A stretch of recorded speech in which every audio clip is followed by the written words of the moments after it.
తవ శంకర శంభో హర హర నమో నమో శివ శివ శంకర శంభో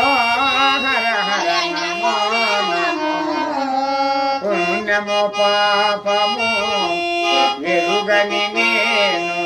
పూజలు సేవలు తెలియని నేను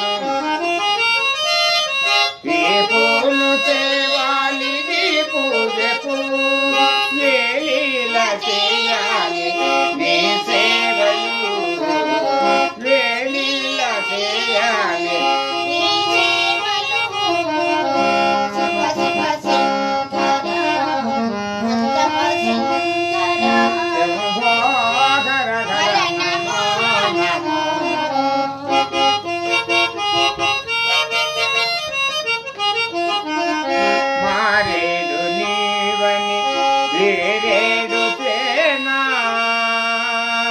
మారేడు దళములు నీ పూజకు వల్లభా నమో భూతనా